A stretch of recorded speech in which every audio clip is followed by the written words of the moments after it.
What's up guys, my name is Ace, and welcome back to The Breakdown. This is a series where I analyze subscriber gameplay to help you improve. In today's episode, we're going to be analyzing a domination gameplay on Combine from Xosphoros. Let's get into it.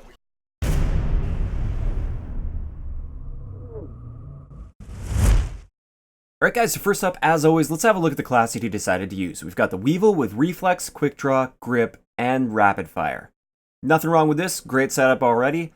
For tactical, he's got a smoke grenade, which he actually uses very effectively throughout the gameplay to help him and his team capture flags, which is excellent. He's got Afterburner, which for him and his playstyle works great because he jumps around a lot. Hardwired, and Tac Mask. Now, one thing I'll mention is Hardwired I would personally swap out for Fast Hands, especially with him being such an aggressive player. In a game of domination, I find Fast Hands is much more useful than Hardwired. Hardwired's a great perk, don't get me wrong. I just don't feel like it's going to be saving your life or helping you nearly as much as something like Fast Hands if you're being really aggressive like he is. Getting into the gameplay itself, I do want to have a bit of a disclaimer here. This is going to be more of a general breakdown. So sometimes I do breakdowns where I just basically break down really specific situations and look at every little tiny detail.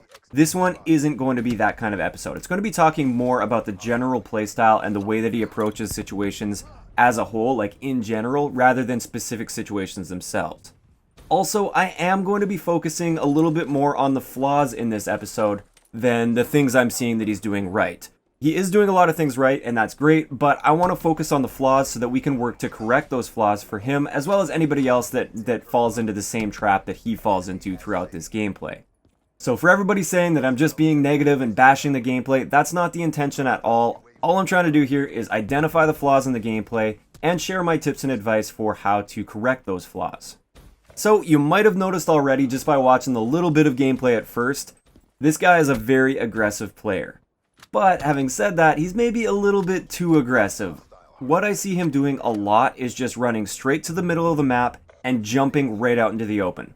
No use of cover, no real thought or planning going into making that particular move. It's just get in the action, jump out into the open, and see what you can do with that situation once you get into it. Now, he's got excellent hand-eye coordination and pretty good aim and gun skill, especially while jumping. I find that to be pretty impressive, especially considering in the email he said this is his first Call of Duty ever. So all of that's really impressive. He can handle a lot of those situations where he just jumps out and then he just uses his hand-eye coordination and accuracy and reaction time and everything to win those gunfights.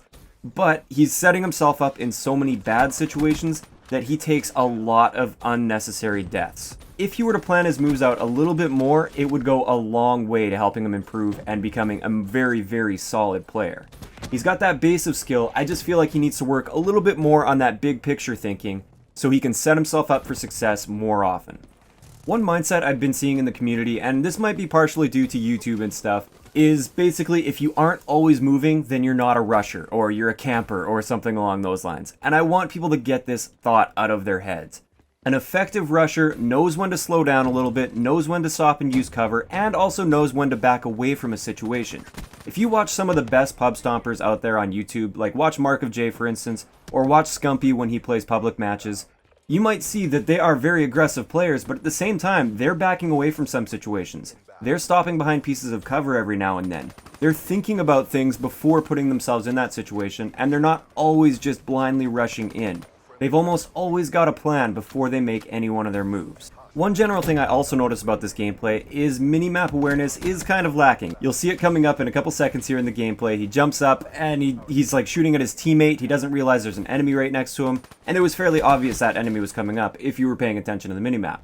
Also coming up again, there's an enemy that wall runs and he's right on the other side of that wall and he doesn't see him at all. Even though he actually sees him on the screen there, or you can see him on the screen from his perspective, he doesn't notice him there at all. Would have been an easy kill for him, and he just didn't see him. You'll see it a few times throughout the gameplay as well.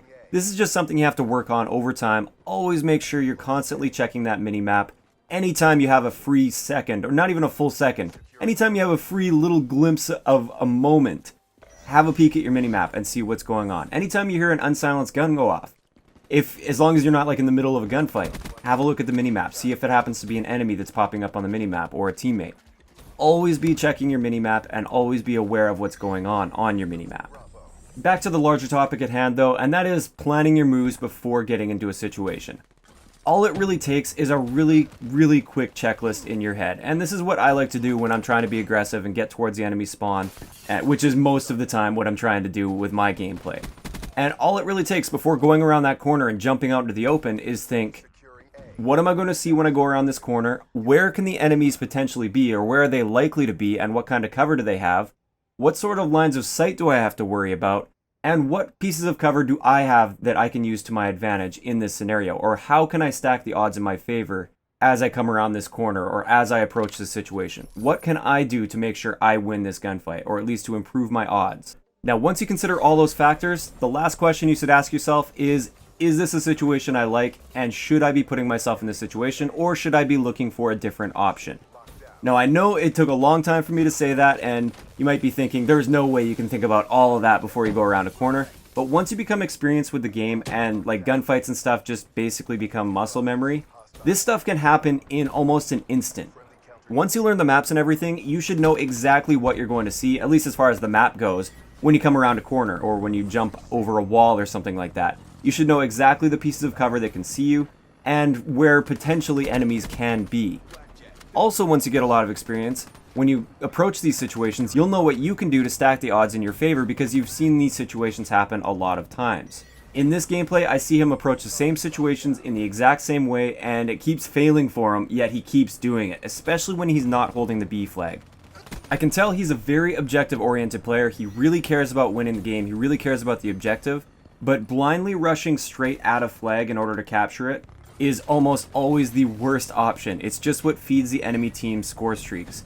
It's better to take a little bit more time to get to that B flag and do it right the first time than just blindly rushing at it multiple times and getting yourself killed over and over and over again. So instead of constantly just pushing straight on towards a B flag like we see so many times throughout this gameplay, try implementing a flank in there every now and then. Yes, it'll take you a few extra seconds to get there, but more often than not, it'll be a much more effective move where you'll be able to actually clear off multiple enemies, regain that map control, and then get it captured effectively while staying alive and putting up score streaks yourself, rather than feeding the enemy team score streaks. Another big thing I wanted to mention with this gameplay is jump shots aren't always the best move to make. This guy jump shots as often as possible. Like literally, I don't think I could include more jump shots into my gameplay than he does. And sometimes that's a really good thing because it makes you a very hard target to hit, and he does have that hand-eye coordination, like I said earlier, to be able to jump and shoot his enemies at the same time, which is excellent. Having said this, he gets himself into a lot of trouble by basically never using cover because he's always jump shotting. And he's also basically just saying, hey, look at me, I'm up in the sky, I'm an easy target to shoot at. So I would recommend using jump shots much more sparingly. I'm not saying you should never jump shot, of course not, especially when you have that ability to do it effectively like he does. I would definitely still be implementing jump shots into your gameplay. Just don't do it all the time, and recognize that a lot of the times the smarter move is to just sit behind a piece of cover for a second or two. Use cover to your advantage, rather than just jumping out and presenting your entire body for the whole enemy team to shoot at. So there we have it. That's going to wrap it up for today's episode of The Breakdown. Like I said, I know it might come off as a bit more of a negative one, but these are some flaws that, if corrected, this guy's gameplay would improve very, very significantly. He could easily cut his deaths in half, or even more, if you were to implement some of these tips. Think about situations a little bit more before jumping in, and don't be afraid to take the long way around every now and then, rather than taking several deaths to get the same result achieved.